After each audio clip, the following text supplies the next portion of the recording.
One thing that drives me crazy is you have a client that's like, I have to go with a Medicare Advantage plan because I can't afford a Medicare supplement. I'm going to go with the zero plan. Couple things. One, if they can't afford like around here, it's $120 a month. Okay. If they can't afford that, what do you think is going to happen when they go to the hospital? Sure. They surely can't afford $200-$300 a day for days 1 through 5. To me, step one of cross-selling throughout the entire presentation is one, do not sell zero.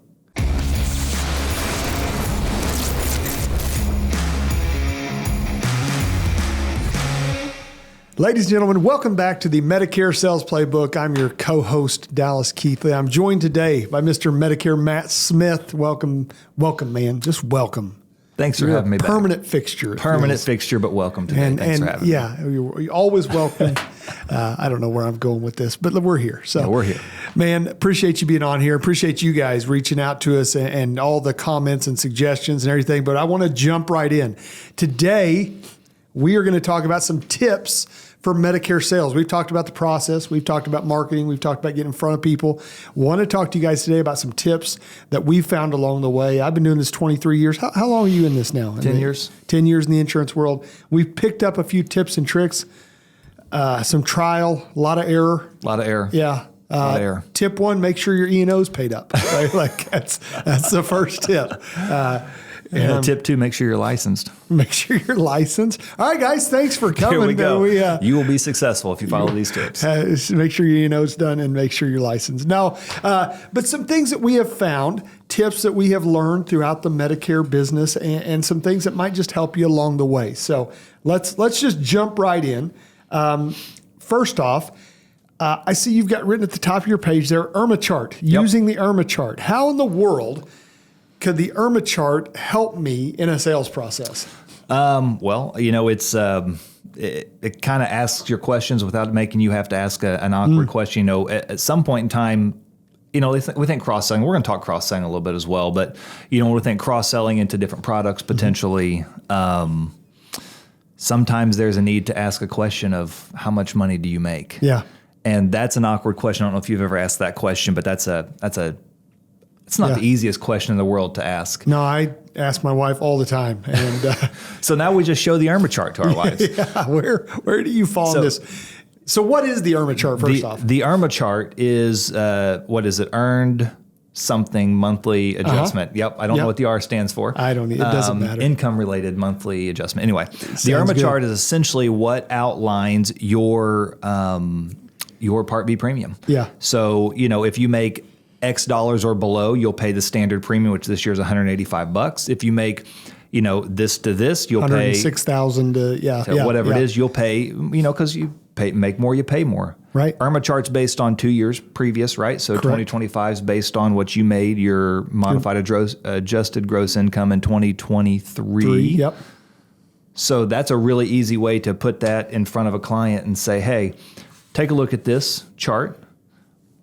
Where in this would you fall? Do you fall? Yeah. And I learned this, again, this is one of those error things where I am laying out Medicare, right? Because when I go in and do a presentation, I say, okay, now this is A, this is B. A, as long as you've worked 40 quarters, is zero premium. Yep. B, you're going to pay $185, right? And then we keep going on. Well, what I find out later is you get a call and they're like, hey, why did they just deduct $426 from my Social Security? You said it'd be $185. And I'm like, oh, crap. So we go back and we find out that they make $40,000 a month or whatever. So it avoids you having that IRMAA chart in the beginning. So what I do now is, as I'm going through my presentation, this is A. A is going to cost you zero as long as you've worked 40 quarters or you or your spouse. B is going to, let's find out what B is going to cost you, right? And in the past, I would say, so what was your income in 2023? And they're like, I don't know. So now I just flip the chart around. Where did you fall in 2023? Yeah. And then they're like, okay, yeah, we were right.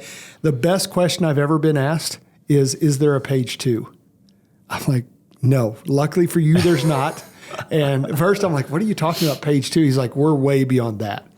And I'm like, okay, I'm going to introduce you to my buddy Pat Schmidt, and you guys are going to talk about annuities. And so it just it allows you to ask the awkward question without asking the awkward question. Now, what if they're like, look, we're nowhere close to the first one? You know? Yeah. I mean, if they say we're nowhere close to the first one, well, good news for you is you're not going to pay an inflated amount. Right. If your income is quite a bit lower, hey, there's great options to help you because, that's the question. Gosh, we're not even close to this number.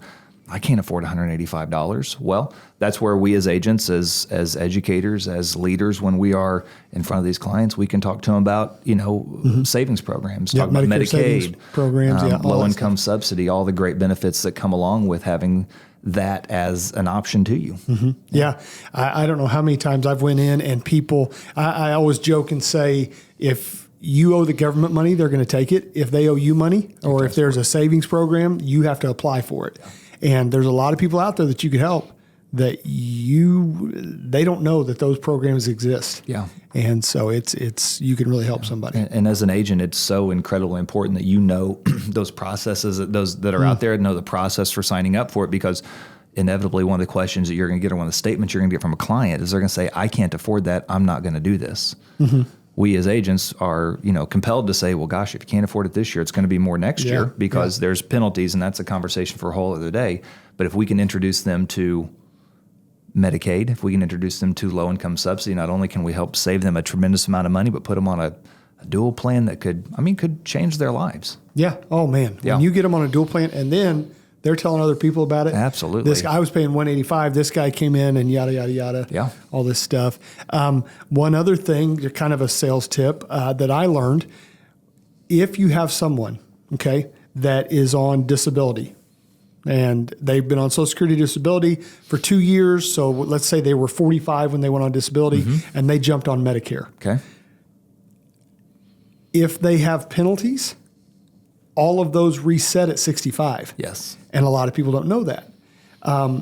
Also, a Medicare supplement for someone that is 65 or older is less expensive typically than a Medicare supplement for someone that is 65 and younger. Typically, yeah. However, if they don't look at it then, they're not just going to say, well, you're now 65, so we're going to knock it down. So anybody that's been on disability, you need to make them aware, hey, when you turn 65, we need to sit down again, because things are going to change. It's going to get less expensive. There may be more options for you. All your penalties that you had, they're going to go away. So it's just knowing that stuff really helps you get in front of more clients that are on disability and stuff like that. Great suggestion. Yeah. What do we got next? Next, let's go to... let's talk about cross-selling throughout the presentation, and not just saving it until the very last thing. So first off, tell me, I know we talked about cross-selling a little bit, or quite a bit actually, but cross-selling is something not a lot of agents do. I mean, there are a lot that do, but there's a lot that don't. Tell me, why is there a reason why somebody would not currently be cross-selling? From the agent's perspective, they don't like money. I mean, they don't like stickiness. Because the reason we cross-sell, it is to grow the bottom line, but two, it's to make sure that our client is fully protected. Yeah. One thing that drives me crazy is you have a client that's like, man, I have to go with a Medicare Advantage plan because I can't afford a Medicare supplement. Mm-hmm. So I'm going to go zero. I'm going to go with the zero plan. Well, a couple things. One, if they can't afford the like around here, it's $120 a month. Okay. If they can't afford that, what do you think is going to happen when they go to the hospital? They're not going to be able to afford that either. They surely can't afford $300 a day for days 1 through 5. Yeah. Or if they get cancer and they can't afford the 20%. Sure. Right. So to me, step one of cross-selling throughout the entire presentation is, one, do not sell zero. Like we hear all the time, zero's your hero. But if I'm looking to sell a Medicare Advantage plan and I'm like, okay, Matt, if you'll look here, the premium's zero. You don't have to pay anything for this plan. You got to pay your $185 for your Part B, but this is zero. This is zero. This is zero. This is zero. Hey, by the way, we can throw a hospital indemnity plan on there for $31 a month. What number does that client have in their head? Zero. They have heard zero 50 times and they're excited about it. And then they heard 31. And then they heard 31, and in their head, they've already budgeted. Oh, crap, I got to do 185. Oh, thank goodness that's not going to cost me anything. So, yeah, okay, we can do the 185. Them adding on the 31 is impossible. So what I like to do is just say, as I go through, I will say, okay, your Part B is 185. This one here, the premium for this one, for this plan, is zero. However, there's some things that a lot of my clients add on that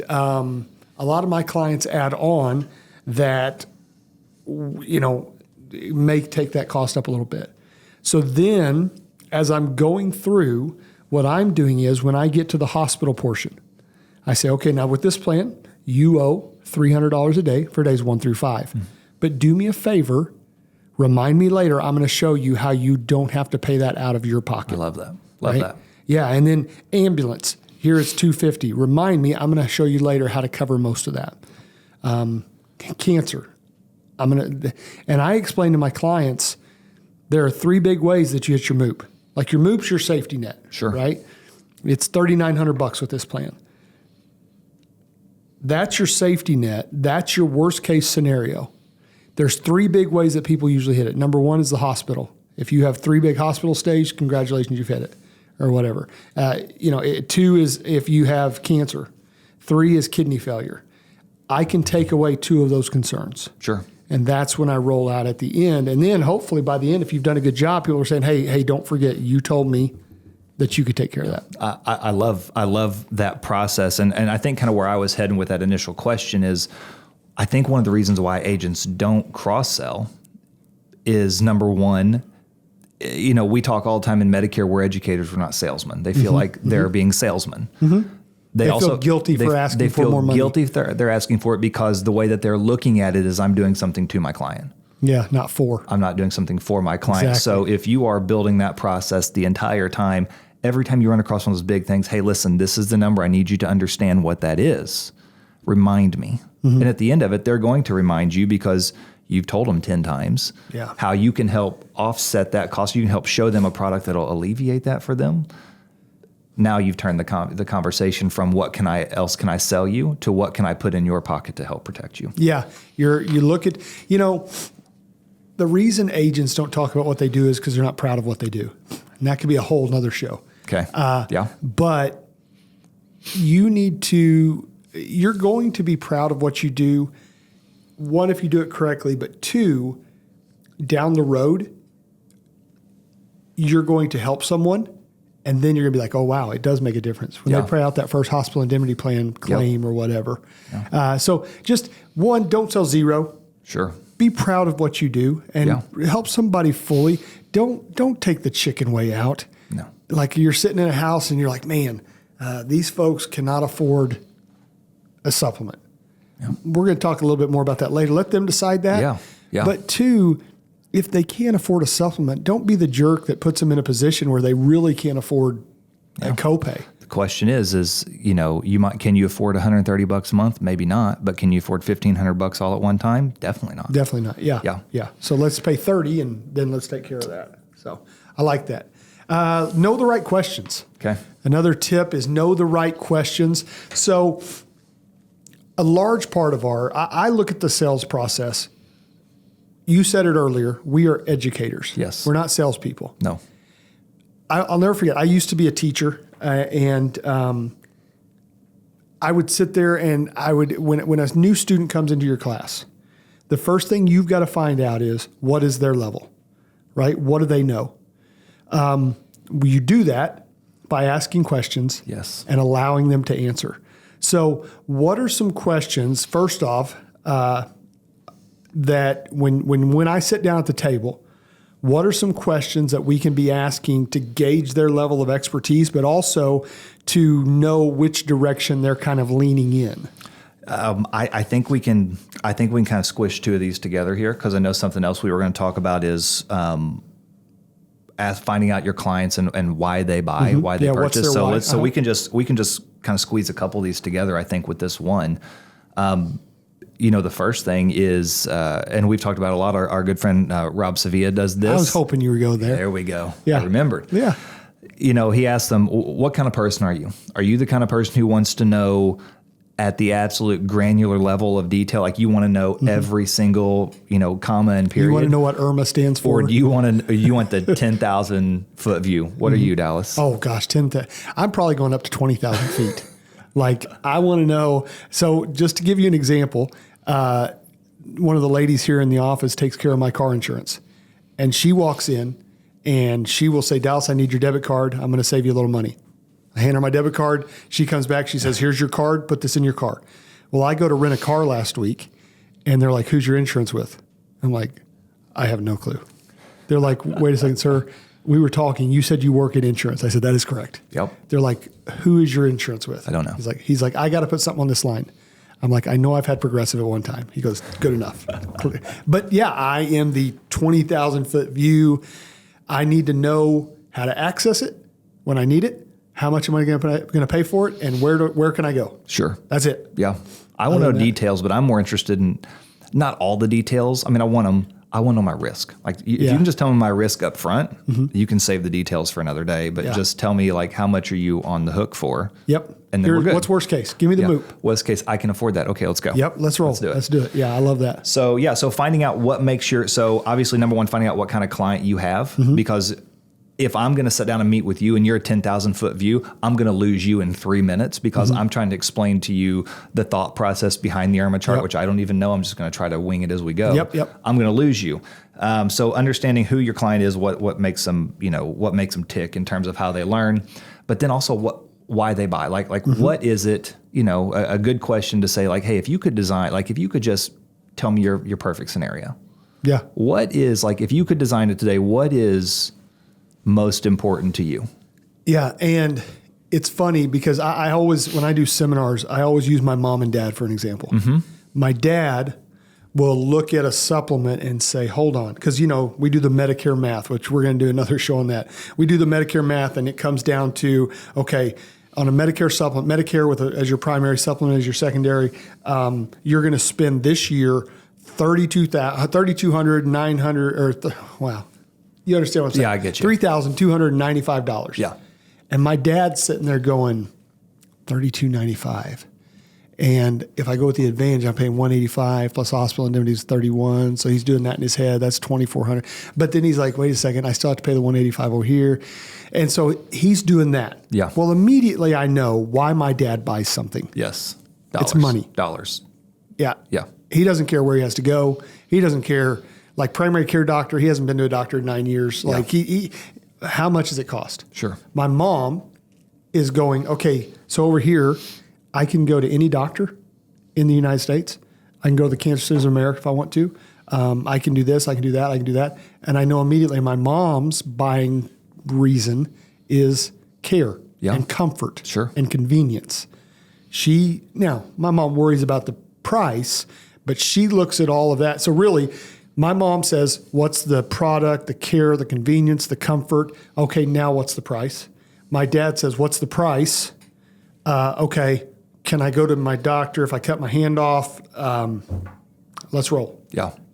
So it really does determine. And this is not part of that, but that's one of the beautiful things about Medicare is that husband and wife, we don't have the same needs. Like my wife and I do not have the same needs. And one of these days when we go into Medicare, we'll probably choose different plans. And that's okay. Yeah, that's all right. That is perfectly all right that I choose a better one than she does. But that is what it is. It is. And asking the right questions.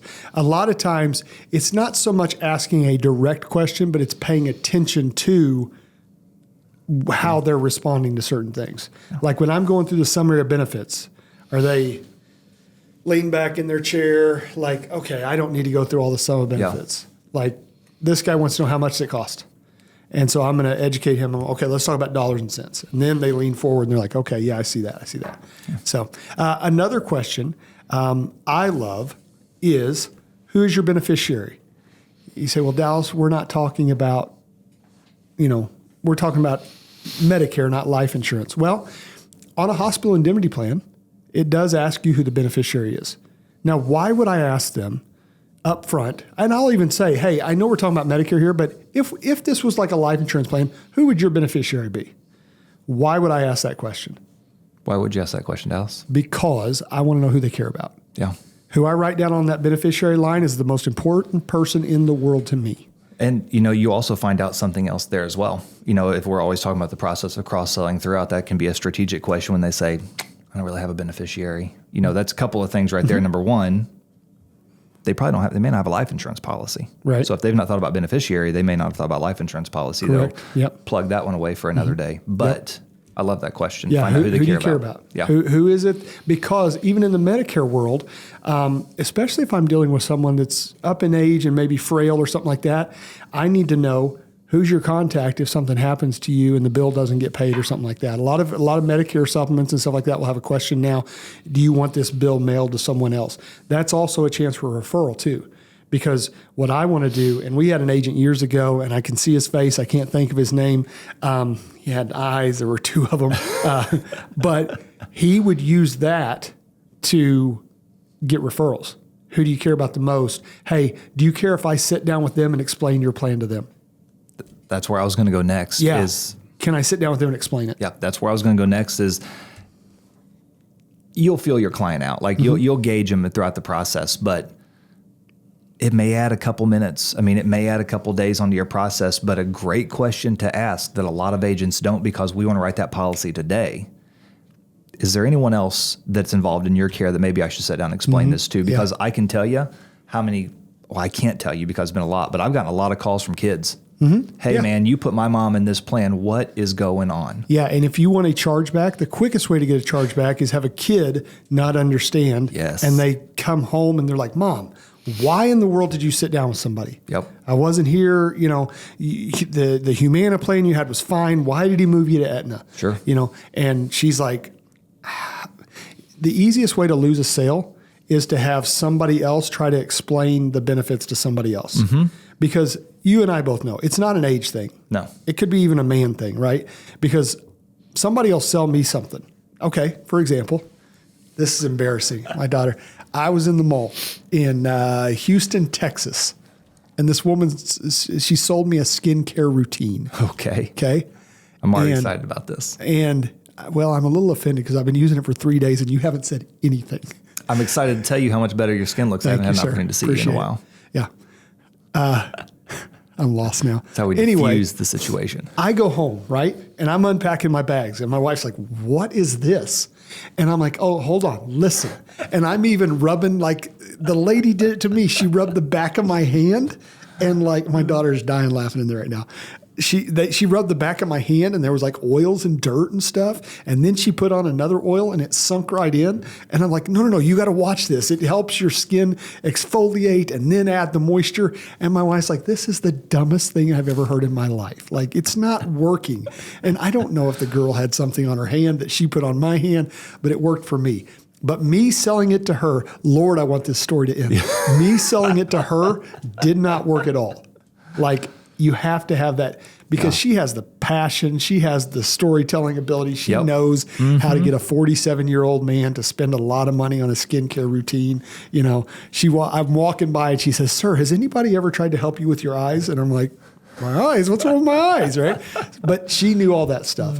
But please, let's go to the next question. Let's go to the next one. Yeah, let's just skip through that one. So edit. Yeah, just kidding. We can't edit that out. That was too long of a story to edit out. Let's see here. Other questions. Other questions we want to ask our clients to get to the bottom of things. Not really. The obvious. The obvious questions, right? Yeah. Drugs, docs. Don't overlook. Skincare routine. Skincare routine. Stuff, yeah. Do you have a skincare, kiosk in your mall? We got a lady. 6. Just kidding. For a small upcharge. Yeah. The obvious ones. I mean, and I do see agents at times who do overlook some very obvious questions. Being thorough like that. I mean, I think that's about the best tip that I can be, almost the best tip I can give is knowing your client, of course, whether they're a 10,000 foot view or whether they're, they want to know the granular details. Be thorough and don't forget, as an agent, we are an educator. Read that as we're a messenger. And what do we tell people all the time? Don't shoot who? The messenger. Don't shoot the messenger. I didn't come up with these benefits. I agree that benefit kind of sucks a little bit, but we're going to look at the plan from a holistic standpoint, and we're going to try to add options in there. But I've even felt it before too, looking at a client. Like I know you went and saw 13 specialists last month. I really don't want to tell you that this plan has a $45 copay and you're going to have to pay that 13 every times this go. month. Yep. Or you do physical therapy and that has a $40 copay every time. I don't really want to tell you that, but it's not my fault. Yeah. I didn't do this. I have to educate you because if I don't, We talked about getting chargebacks. That's Yes. a great way to get another one of our favorite things, which is a complaint. Yeah. One of the next sales tips I have is eat the frog. Okay. Eat the Frog comes from a book, and I'm trying to remember the guy's name that wrote it, but a great book. But he talks about do the hard thing. Yeah. A lot of agents avoid the hard thing. One, we try to sell the perfect plan. Yes. This plan has everything you need. There is no perfect plan. That's why there's even rules about not saying the word best or better. Yeah. Because it's not a perfect plan. Nope. Completely tell your client what's going to happen. Now, this is the plan that suits your needs more than this one or this one or this one, but there is no perfect plan. Nope. We hear all the time, man, can I have a Medicare supplement, but also the Advantage plan? No, you can't, right? Be cool if you could. But like at the end of the day, sit down and be like, look, we compared this one, this one, this one, and this one. Yeah. Now, this one has all the dental and vision you want, but one of your specialists is not in it. This one has all your specialists in it, but you don't get all the extra benefits of dental, vision, hearing. This one has this, this, and this. Which one of these would you like? And then let them pick. But make sure it's so much easier on the front end to hear them complain just a little bit about, man, you're going to tell me I have to pay $45 every time I go to a specialist, than it is to get the phone call later and say, hold on, I'm at my specialist office and they said I got to pay $45. Yeah. You never said that, right? Eat the frog. Give them the hard stuff up front. Let them know that this is going to happen. It's got this, this, and this. Remember why we bought it. That way, you're still going to get that phone call. But you can say, remember, we talked about this. There was a reason we went with this plan, because you're saving $1,900 a year on your drugs. Sure. Yeah, you got to pay $45 at the specialist, but remember, you're saving $1,900 over here. That's why we went with this plan. And I think it's important to remember that we are educating them. We're selling, if we want to use the word, we're selling a health plan. We're selling, it's going to have extra benefits in it, almost guaranteed, but we're selling a health plan. So, a lot of times it's really easy to overlook and be like, hey, there's a plan down in Texas last year. It had $20K in dental, which is bananas. Yeah. I don't live in Texas, and that's unfortunate. I would like to have sold that plan, but $20,000 in dental, the plan was all right. But how easy it is to walk in there and be like, hey, look, here's a plan of $20,000 in dental. The rest of it's okay. This is the one you should go with. We're selling a health plan. Yeah. We can't forget we're selling a health plan. Yeah. Yeah. And I hear agents all the time, drives me nuts. They walk in and say, hey, this one has $150 in groceries. Yeah. And they're like, oh man, where do I sign up? Now, none of your doctors are in network, and it has a $52,000 MOOP, but you get that $150 in dental. Now they might say, hey, the most important thing to me is the grocery benefit. So we can say, all right, here's all the plans that have grocery benefits. Yeah. Okay. Now let's figure out who you are, which one and of what those you're about. And then I know you want the one with 300. Yeah. So yeah. Eat the frog. I like it. Another thing is take control of the meeting. Yes. Years ago, I was with an agent, and when I was first learning the business, he would say, Dallas, you always need to do something in the beginning to take control of the meeting. He would do one of 4 or 5 things. He would tell, if they sat down at the kitchen table, well, one, when he walked in, they would say, can we just meet in the living room? He'd say, no, I really need to sit at the kitchen table. Yes. And I need to do that because I'm going to lay them out on my computer. I want you guys. Then when they went to sit down, he would move them and be like, listen, I need you to sit here and I need you to sit here. Kindly, but he would move them. Tom Hopkins talks about ask for a glass of water. I'll take a bottle of water. Unopened, please. Yes, unopened. But ask for a glass of water. Ask to turn, hey, could I please turn the TV down? Is it okay if I turn the TV down? When I was out door knocking with Cody Askins, there was a lot of times that I played with a dog or I played with a kid because that dog was driving everybody crazy. And so I'm like, hey, do you care if I throw this ball to your dog or at your dog or whatever? And, so I want to remove any distractions, take control of that meeting, let them know, hey, I'm the one that is running this. Yeah. Okay. Love that. Then to totally contradict ourselves, the next thing I wrote down is let them lead, right? Yeah. And what I mean by that is one of the problems with our industry, I believe, is we go in as agents with preset notions. Yes. This is a Medicare supplement house. Yep. This is a Medicare Advantage house. They can't afford a supplement. Yeah. They can't do this. Just your job is lay it all out there, ask the right questions, and then listen. Yes. Let them lead. Yes. Let them pick. I love that. I love that. Taking control of the sales process, establishing yourself as the authority. I'm going to run it here. Walking in without a bias, and not even just a MA to Med Sup. We got people walk into an MA house and they're like, this is a anthem house if I've ever seen one. Like they walk in even with that level of bias, and it skews the way that they present. I had a conversation with a carrier a while back, and I think we even talked about this before. And the carrier said, the reason why you guys aren't selling more of our product is because you're not presenting it the right way.